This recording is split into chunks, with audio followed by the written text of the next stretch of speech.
very easy to want to be married, to want to be a husband, to want to be a father. A lot of times, there are certain things we need to know. One of the duties of a father is to love their child. It is mandatory. These are mandatory duties. You have to love that child unconditionally. So you don't love that child when the child is behaving well, and then you decide not to love the child when the child is misbehaving. It is unconditional. You must love the child unconditionally as a father. And loving that child unconditionally means sacrifices, making sacrifices, denying yourself of sometimes some comfort, some lifestyle, just so you make sure that that child is okay. As a matter of fact, the examples it's seen in the life of Christ, how he was selfless to the extent that he gave his life in exchange for our sins. So that should be the extent of love that a father has for the child. I'm actually talking about fatherhood today. So I'm not saying mothers shouldn't love their children, but today I'm actually talking about the duties of a father to his children. Loving that child unconditionally, loving that child selflessly, giving up everything for the child. But it's unfortunate that in this day and time, you see a lot of fathers who would rather give up the love that they have for their children just for they choose a lifestyle over their children. So they choose alcohol, a lifestyle of alcoholism, clubbing, drugs, gambling, binge drinking, womanizing, and sometimes not even caring about the impact of their conduct on the children. So that's being selfish. So that's where societies, that's why we have problems today. A lot of these men don't understand what it means and what it takes to be a father. This is why it is important that we begin to think about we need more male mentors in our societies. A lot of times when you look around, you're looking at even on social media, you see all sorts of seminars being set up for women this, women this, women improvement, women this, women this. But there are very few workshops and seminars set up exclusively for men, where men can be taught how important it is for them to play their role as fathers in the life of their children. Because you realize that sometimes a lot of these men, they growing up, they really did not have that father figure themselves. So they don't even nobody exemplified to them what fatherhood means. They really don't know because there was no good even if they had men, their dads, their uncles, and other elderly people around them, but these were not role models. All that they saw these men around them exemplify were negative things, which when they now want to replicate it, they even become worse when these young boys become grown-up men themselves. So we need more male mentors, more positive role models in our communities. We need more positive male role models in our communities that will exemplify to our younger boys the importance of being a good father and, of course, a good husband. If we can have such positive role models in our community, then perhaps the rate of divorce will be minimized, and the cycle of domestic violence also will be minimized in our communities. And in essence, that will mean that we are now raising children who are emotionally, psychologically, and mentally stable because they've been raised by fathers who understand their role, who understand what fatherhood means. That fatherhood means giving up Everything. Sometimes, even if it means having to give up your life, you know, fatherhood means being able to protect, to be in a position to protect your children, to protect your family. Fatherhood means being in a position to provide for your family. But the thing is, a lot of times, men mistake, they actually think they can exchange provision for presence. As much, no matter what, even if you give a child 1 billion, you pay a child's school fees, you pay all the expenses, you do everything, all of that will not make sense. All of that is really not what that child needs in order to be stable emotionally and psychologically. More than anything else, what the child needs mostly from the father is the father's presence. The father's presence. The father's presence. Because when the father is present in the life of the child, you are telling that child that he or she is important, he or she is of value, he or she is wanted. But when a father now neglects the child and is not present in the life of the child, a lot of times the child may even start thinking that the fault is theirs. Sometimes they tend to want to also blame their mothers for even something that their mothers themselves cannot give an explanation to, really. You understand? So the presence of a father in a child, it's cannot be overemphasized. It cannot be replaced with money. It cannot be replaced with house helps. It cannot be replaced with the domestic staff. It cannot be replaced with anything. It's the importance of the presence of the father in the life of every child that they brought into this world cannot be overemphasized. So in next sense, that's what it takes to love a child. The duties of a father, one of the duties of a father is to love is to love his child, or it depends on the numbers of children, to love his children. You understand? So let me. I'm going to look at the dictionary definition of what love is. Now, what is love? It is a noun word. So it says an intense feeling of deep affection, a great interest and pleasure in something. So when you have a deep feeling of affection and love for a child, you want to be present in the child's life. You want to give up everything in order to be present in the child's life, to guide the child, to direct the child, to pray with the child, to comfort the child, to be the child's cheerleader, to communicate with the child, to understand the child's needs. Yes, of course, a lot of times children also, they need to be comforted, they need to be reassured. Sometimes there are certain silent challenges that they may be facing. It might be with their academics, it might be with sometimes getting overwhelmed with life. Maybe they don't understand what the life is all about. They need an explanation as to what the life is all about. Some days are not good days for the child. So the role of a father is to give that child that reassurance.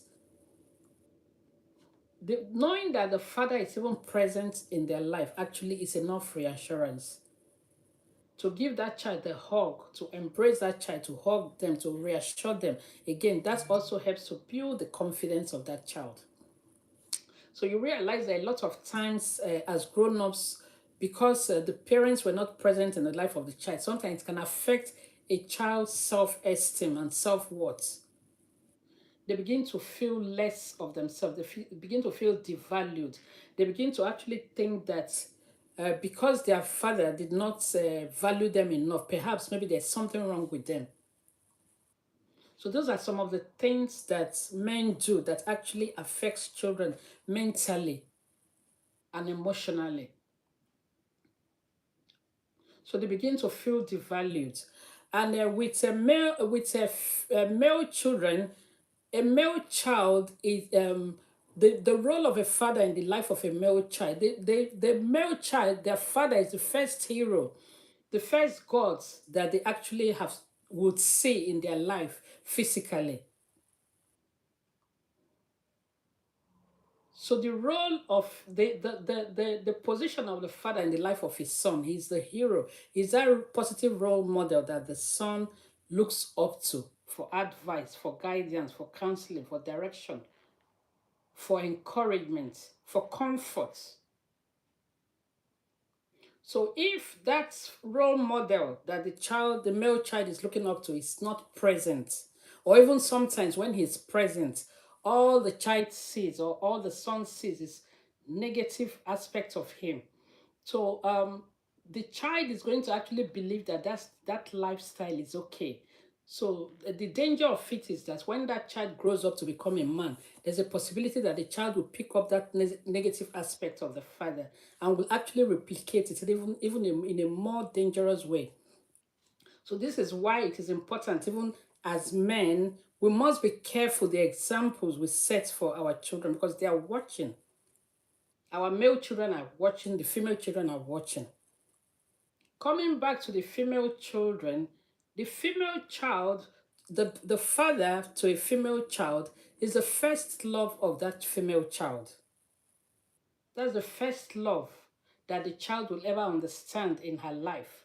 So it is important that the father is present in the life of the child to give that child the self-confidence and the value that they desire as young women, so that when they grow up and they go into their own relationships, they will understand that they will have a standard because their father has already put that standard. So they won't just fall for just about any man.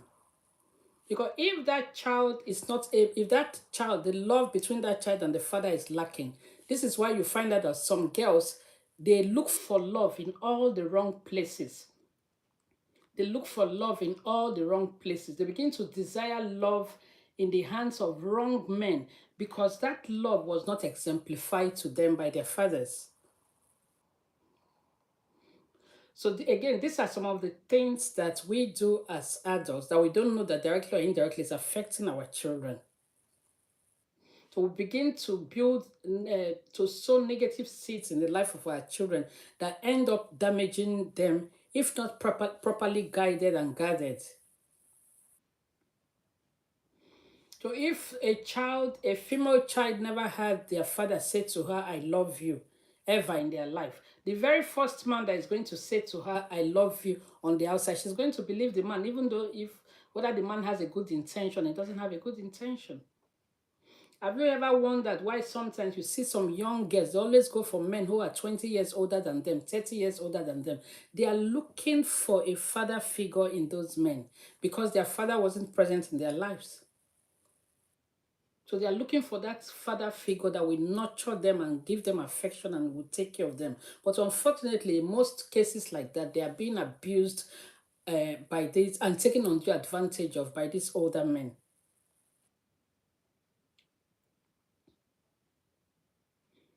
I think a time should come in where we can begin to think of how to actually set up an academy or a school specifically for men that will help to mentor our men and to teach our men how to be men, how to be men, how to be fathers, and how to be good husbands.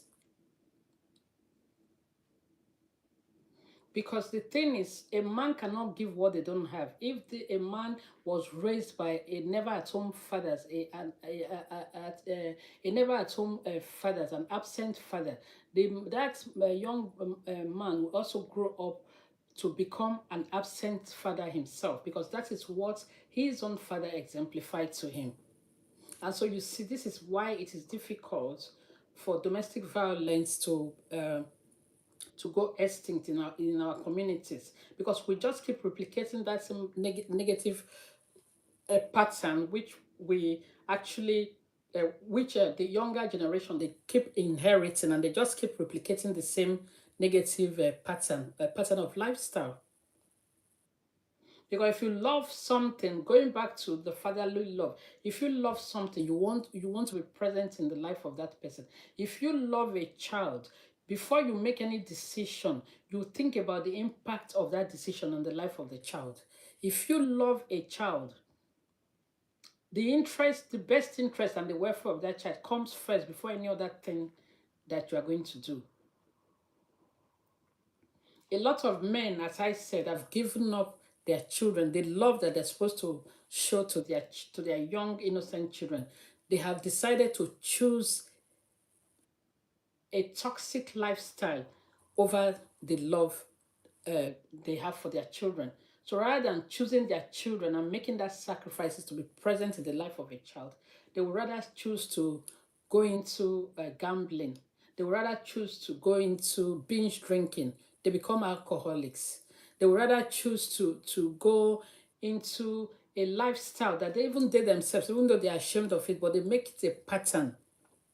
They would rather choose not to be present in the life of the children because they now see the children as a burden. They don't want to be tied down. There are some men that after being married or being a father for some time, they now decide to now want to become bachelors. They don't want any whinging of children. They don't want to be present to discipline the child. They don't want to be being involved in the life of the child. It's a hands-on duty. You have to be present. You cannot be a father that is an away father. You cannot be a father that is, you are 6 hours away from where your child lives, or you are 2 hours away from your child. You must be able as a father to make the sacrifice of living under the same roof with your children so that you can keep an eye on them. You can guide them. You can know who their friends are. You can know when, monitor them when they are going out, give them that deadline. Okay, if you go out by 6 p.m., you should be there. You should be home. Who are your friends? If they are going to have if they are going to spend weekends with their friend, with their friends, who the friends are, who the friends parents are. When they feel distraught, they feel overwhelmed sometimes about life, you are present there to encourage them and to comfort them and to support them. Sometimes when they are not doing very well academically, you are there to also support them, to encourage them. You cannot do all of that, like praying and guiding and directing and counseling. You cannot do all of that if you are not an at home dad, you are a never at home dad. You cannot do all of that. What about if the child falls ill or the child needs reassurance and all of that? You might not know what the child is going through if you're not present in the life of the child. So a lot of men, they choose a lifestyle of never being at home, a lifestyle of going clubbing, a lifestyle of running around everything in skirts. They choose all of that toxic lifestyle over the children. But what they tend to forget is that the children is their future. The children is the children of their youth, the children that they have a history with. But all of this other negative lifestyle and pattern that they've picked up along the line, there are things that will not be beneficial to them in another 20 years time or another 20, 30 years time. These are things that are only there to destroy them. Do you realize that there are some fathers, as their children might not have good sandals, good shoes, good school shoes, or even good school uniform, but rather than giving the money to buy these things in order for the children to look smart going to school, they would rather spend it on alcohol. They would rather spend it on a binge drinking. They would rather spend it on a strange woman outside that they have no history with. There are some men, they will leave their own children, the children of their youth, the children that will be there for them in their old age. They will leave those children with their mothers, and they are running around other single mothers who have perhaps maybe 2, 3 children. They still have those single mothers to do school runs and to spend money on the single mothers' children, children that are not their own children, while they end up abandoning their own biological children with their wives. So that is called foolishness. It is foolishness. A lot of times there are some men who do some foolish things that you begin to wonder that, I mean, how were they raised? What is actually the problem? Do they really sit down to think about their life? Do they really sit down to think about their future? You leave something you're supposed to invest into that will be of benefit to you in another 30, 40 years. You go and you start chasing the wind, all in the name that you want to have pleasure, under the cover that you want to do. What they do now, they say, I want to do me. I've been taking care of every other person. Now it's time to take care of myself. The thing is, as a father, the day you decide to bring a child into the world, all your rights become secondary. The rights of that child becomes primary. You begin to make sacrifices. except you're an extremely selfish person. And of course, there are repercussions to all of that. But the right of that child takes over your own right as a father completely, because that child did not ask to be born.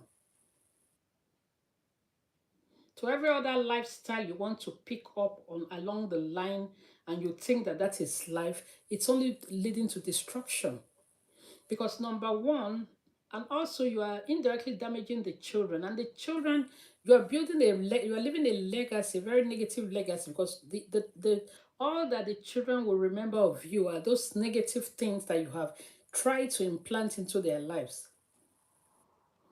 I have had grown women actually come to my office to say, okay, like, if my, and to say, if their father was present in their life, if their father did not treat their mom the way he did, perhaps they would have been better people. So you cannot, your first duty to a child is to love that child unconditionally. Loving somebody unconditionally is making sacrifices, denying yourself of your own rights, denying yourself of your own comfort, being able to discipline yourself, understanding that that child is your future. You don't have to be a Bill Gates. You don't have to be the wealthiest man in the world. You don't have to be seen on the news, on CNN on BBC News and all of that. But in your own little corner, the little you are investing into the life of those children, it makes you a hero. All the sacrifices you are making, it makes you a hero. So the first duty is to love that child. The second most important duty is to love the mother of that child. I will say it again. The second most important duty and the gift you can give to any child is to love their mother. No child feels happy seeing their father maltreat their mother. No child feels happy watching their father being cruel to their mother.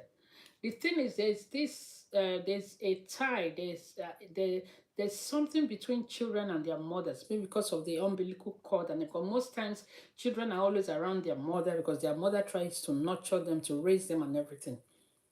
So there is nothing as so beautiful and so that gladdens the heart of a child to see their father loving their mother, to see their father treating their mother with kindness and with compassion. It also helps to give that child a kind of security, to know that the home is stable, their mother is loved by their father, and it helps the children to grow up with that kind of self-confidence and mental stability. So the second duties that a man owes a child is to love the mother of that child. So in essence, what are we trying to say? If you know you don't love, even before you bring that child into the world, if you know you don't love a woman, there is no need, don't bother to get married to her. Because you will be doing the child, if that woman conceives, if you go into that relationship with an ulterior motive, you don't love the woman, maybe you love her career, or you love the fact that she's a governor's daughter, or she's a senator's daughter, or she's from a wealthy home, or she's a rich woman herself, and then you go into that relationship because of these conditions, or you think that she's extremely very beautiful, and yet you don't love her. Yes, a woman can be extremely very beautiful and still the man doesn't love her. He just wants to exploit her beauty. So if that woman ends up bringing a child into the world, and the child now later realizes that you don't love their mother, you don't know the level of, the extent of damage you are doing in the life of that child, the extent of damage you are causing in the life of that child. So it is better if you don't love a woman, since most times, 90% of the time, if not 95%, it is men that always make the move to go to a woman to say, I want to be with you the rest of my life. Please don't propose to a woman you know that you sincerely, genuinely don't love. As a matter of fact, before you make a move, that commitment to say you want a woman, you are proposing to a woman for her to marry you, you need to sit through it, to think through it deeply, and to pray deeply through it, to make sure that in another 20, 30 years time, you continue to also love that woman. That's what it means. Love is not when the beauty now starts fading and then you just turn and you start looking for other maybe a younger woman of in their 20s outside, and that woman will not be of any value to you. There are so many men, you need to hear stories. The moment they, after getting married to a woman, and the moment, maybe after 10 years, 15 years, some of them, they wait up to 25 years, 30 years. The moment they get themselves entangled with with a strange woman outside, they become extremely cruel to the wife of their youth. They forget all the years that they have shared with the woman, all the things that they have shared together. They forget, they wipe up everything completely. Even in cases where that woman has actually suffered with them and has struggled with them when they had nothing, they just wipe off everything, and they now turn the woman into their enemies. It's amazing how God actually created the kind of mindset that the majority of men actually have. We've been hearing all over the internet of, incidences of cases like that, women coming up to speak up on how they have suffered with this men, and the day he decides to just dump them, he dumps them like a pot of coal and just moves on without even looking back, without thinking about the children, without thinking about nemesis, without thinking about consequences. It just moves on. So now we'll begin to ask ourselves the mindset of an average man. How do they reason that they don't think about consequences? They don't think about the impact of their actions on these women. They don't think about the numbers of women who are hurting in our communities, in our societies, and in the world at large. At large, they don't think about there are some women who cannot bear the pain and the betrayal and the disappointment. They are cursing and cursing and cursing. Some of them don't even curse, but the tears, the silent tears that they shed over the maltreatment and the cruelty of these men, it goes far to the highest heavens. And like what I say to people, that there are lots and lots of men actually who are moving around. They don't know that they are under a curse because of the handwork of their hands, because of the way they have badly treated the women who they encountered in their lives. So that brings about stagnation. They are stagnant both financially, they are stagnant spiritually. You see anything they lay their hands upon, they begin to struggle and struggle and struggle because of the way they have treated these women who have stood there for them. They have treated these women without conscience. They have treated them without the fear of God. They have treated these women with recklessness. They have treated these women as if the women suddenly is now their enemies. And then you begin to wonder that what stuff are these men made of? You see? So men got to be very careful. The second duty or the second gift of love that you give to a child is to love the mother of that child. Is to love the mother of that child. Is to to honor the mother of that child. It gladdens the hearts of every child. A very good example, we can see what is going on in the royal family,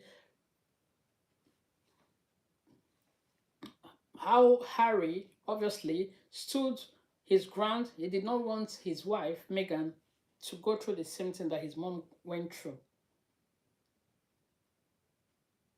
No child feels happy to see their mother maltreated. No child feels happy to see their father cruelly treating their mother with disrespect, with dishonor. No child feels happy actually seeing their mother shed tears and then realizing that the reason why she's shedding their tears is because of the pain that their father has caused in the life of that woman. No child ever feels happy. And the danger of it is that apart from seeing their mother shed tears, the damage that the action of the father actually causes on the life of the child, if not prayerfully taken care of, and if that child is not guided lovingly and all of that, the negative impact of the conduct and the action of the father on the child, the long-term effect. So men must begin to think about consequences when we are choosing a lifestyle, when we are being reckless, when we are thinking that, oh, nobody can talk to us, we don't want to be accountable. We must begin to think about consequences. Consequences also not only on the men, but the consequences of these actions on the children that they've brought into the world. Now, the question now remains, as a man, what do you want to be remembered for? If you are called today and you've gone to glory, what would you like your children to remember you for? When they mention your name, even when you are not there, What's the memory that your children have of you as a father? You have to think about these things. When you are choosing to abandon these children, you've made choices because of the strange woman who you have no history with, because of kerewa, because of 10 minutes pleasure that you buy with your money. You have to think about the consequences. If you don't have that money tomorrow, will that person who is professing love to you now, will that person who is giving you all the pleasure now, will that person still be there? Men must begin to think, to see relationship in a way of, like, when you, like an investment. So you are investing into your time, your resources, your money into the life of a strange woman who you have no history with. Imagine that you had no money, or you lose your job, or you lose your health, or you become bedridden. Who are you going to call? Who do you guarantee that will be able to stand to respond to that call, that emergency call, and to be able to stand by you? Do you trust that strange woman enough? Because what it is you have, if you have abandoned your wife, you've abandoned your children for a strange woman, you are saying to them they are of no value to you, that the strange woman is of value to you. But will that strange woman be able to reciprocate that same dangerous decision that you made? If tomorrow you lose your job, or you lose your health, or you lose money, or you lose something, who are you going to call? Who in your heart are you convinced will be able to stand by you and with you through thick and thin? You need to, as men, need to sit back and ask these questions. So you cannot take a future that you're already sure of, which is the future you have built over the years with your wife and your children. You throw it into the bin and you go to hold on to something that you're not sure of. Men need to begin to think about the consequences of their action, the long-term consequences of their action, the future consequences of their action. Need to begin to think about, like business people. Before you invest into something, you're investing your time and your resources. What do you intend to get from it? What if things go wrong? What are you going to fall back on? Men really need to begin to think about the impact, negative impact of their actions on their children, the innocent children they have brought into the world. They really need to think about all these things. The third duty is that a father owes the child, and this is mandatory, this is compulsory. The father owes the child that level of discipline, correction, admonition, counseling that the child needs in order to help the child to mold that child into a responsible, God-fearing, humane, compassionate human being in the future. So in order to do that, you must be present in the life of the child. You cannot discipline a child from afar. You cannot discipline a child not living with that child. You cannot discipline the child. How do you even want to correct a child when you are displaying right in the presence of the child the attitude of a reckless, irresponsible father? How can you even stand boldly to be able to correct that child when you have not set a good example in the life of that child? How do you tell a child not to come back late, not to come back home late, when you don't come back earlier, even you don't come back at all? How can you even correct that child? How do you want to tell the child how to be an accountable adult when they grow up? How do you want to tell the child how to be honest when they grow up? How do you want to tell the child how not to lie when they grow up? How do you want to tell the child how to be compassionate, how to be God-fearing when they grow up? When in your own character you have displayed to the child that you are not accountable, that you are reckless, that you don't have the fear of God, that you are irresponsible, that you don't care whether you hurt people or not, that relationships don't mean anything to you, that you are a disloyal father, and that you are not a disciplined person. How do you now want to raise that child contrary to the character that you are displaying to the child? So it's a difficult one. So to be able to be a disciplined father, you must be that father that is showing already physically, showing a good example, displaying a good example in the life of. So it is not a situation of do as I say and not what I do. No. You must exemplify that character, that strong character, that nature of a disciplined person, that person of compassion and the fear of God and loyalty, that person that relationships means a lot to them. You must display all of that in the kind of relationship or in the kind of example you show to the child through the relationship we share with the child's mother. That speaks volume. It speaks volumes. You cannot be doing something different and you want to tell the child about something else. In fact, what you are doing is you end up confusing that child. As a matter of fact, there's a stage that the child will get in life that the child now stands and begins to question you, begins to challenge you. If you say, oh, don't come back home late, come back before 7 p.m., come back because the child will say to you, but you even never don't even come home. I see my dad, my mommy chasing you. You don't tell my mommy where you are. You are a runaway father. You're never present in our life. The day your child will stand and with their full chest and say to you, but dad, you did this and this and that and that, you know that that day you are finished. You are a finished person. You are a finished man. So don't give that child that opportunity. And the only way you can do that is by setting a good example, by being present in the life of the child, by showing that child that you are a loyal and you're a responsible father, that by showing that child your commitment as a father, the importance of being loyal in relationships. You must exemplify all of these strong character traits to the child and it has to be by action, not by words. The duties of a father cannot be overemphasized.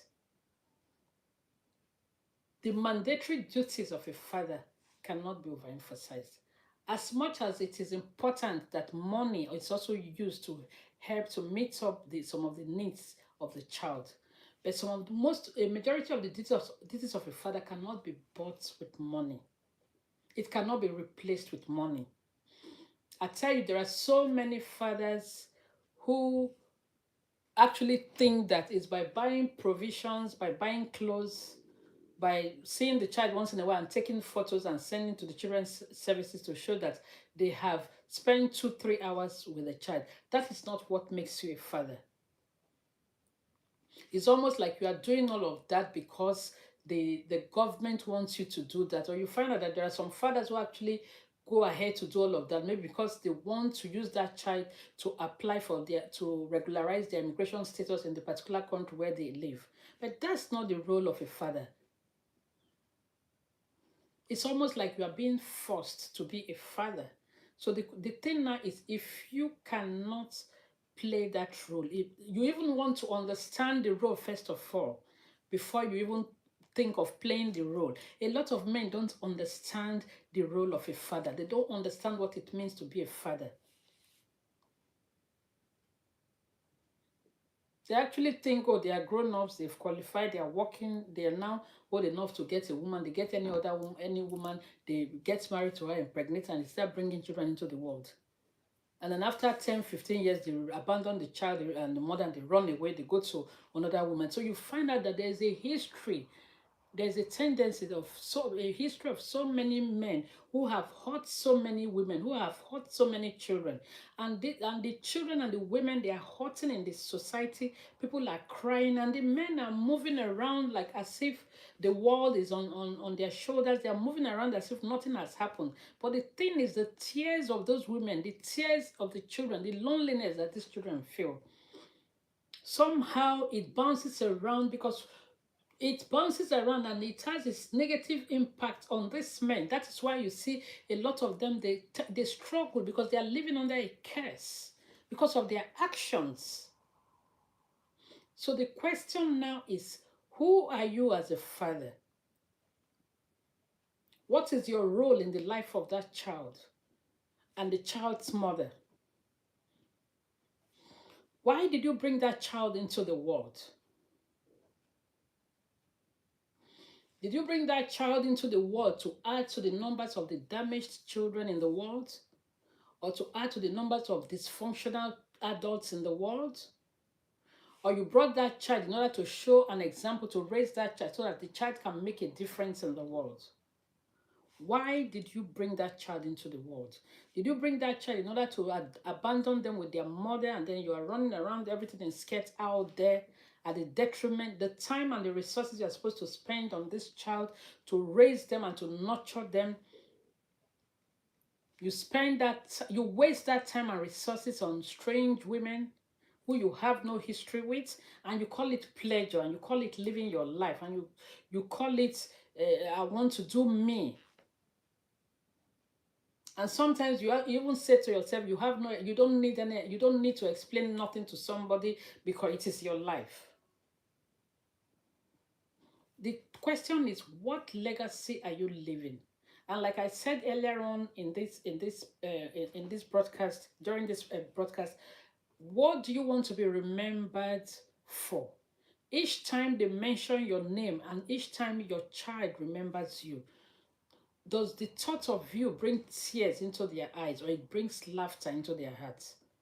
You need to ask yourself this question. And if you are saying that it doesn't matter, it's not important, of course it will matter, and it will be important to you when you become old and gray, and then you pick up the phone and you call that child, and the child says to you, sorry daddy, I'm busy. And the child begins to remind you of the same way you abandoned him on her when they needed you most. Because what goes around comes around. Now, what am I trying to say in essence? You need to sow good seeds during the period of your sunrise, so that in the time of your sunset, you can reap of the fruit of your hard labor. I will stop at the moment, and I'm going to be having subsequent, because there are a trail. I have like up to 10 different duties I really want to deliberate upon, like discipline, like praying with the child, like comforting the child, being the child cheerleader, so many other duties, the financial duties of a father, and all of that. I'm going to cover that in my subsequent videos. I hope you've been blessed by this. If you have a story you want to share, on this platform, please contact me, direct message me, and contact me, obviously, so we can see how we can arrange that on your behalf. If you want us to do it anonymously, also, I'm able to do that. If you want to be interviewed on our live programs also, obviously we can also arrange that. Also, please subscribe. If you've not yet subscribed to the channel, subscribe to this YouTube channel. Also, like and share, and tell your friends and your family members about this channel. Like I will always say in rounding up, when God places people in our lives, when God places people in our lives, we must be careful the seeds we sow into their lives. So when God places, being a father is a privilege. There are so many people who give everything just to be a father. Some spend thousands and thousands of pounds going around the world trying to do surrogacy, trying to do IVF, with due respect and love with the people who succeeded with all of that. But the difficulties and the challenges that such people faced. But you have the opportunity, the difficulties that they face every day, and then hopefully, thankfully, God now blesses them with a child, so they know the value, they know what it means to be a father. But if you did not pay nothing, you did not suffer, you did not go from hospital to hospitals, and then now God has blessed you with a child, and you decide not to be present in the life of a child, what you are saying indirectly is that you are not a person of gratitude. You are an ungrateful person. You are not thankful for the blessings that God has given to you in bringing those children into your life. You are saying to God, you are not grateful. You are saying to God, you are an ungrateful person. It is a level of ingratitude not to play your role as a father. You are not saying thank you to God for making me a father. You take that opportunity for granted. You take that role for granted. So God is watching you. But every time, sometimes knowledge is power. Sometimes we need understanding. So if you watch this video, you have to begin to, this is not to chastise or to pull you down. If you are obviously one of those men, a runaway father, never present at home father, the reason why we have such videos is for a man like you to listen and begin to think about your character, to think about your behavior, to retrace back your footsteps, to go back to the children, to be involved in the life of your children fully, to play that role fully. One thing also you must understand, the role of a father, the position of a father is a lifetime role.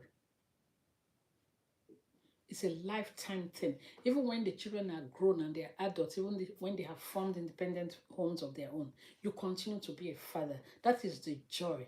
You go to work. Sometimes some men they tell you, oh, I'm working. They replace the love for their children. They use their work to they choose their work over their children. But what they tend to forget is that a day will come, they will lose that job. A day will come, they will lose that job and that position, but their children will continue to remain their children. But so if they have not sown good seeds in the life of the children, a day will come when they want that embrace for that child. The child will say, sorry, you were not there for me. I don't know you.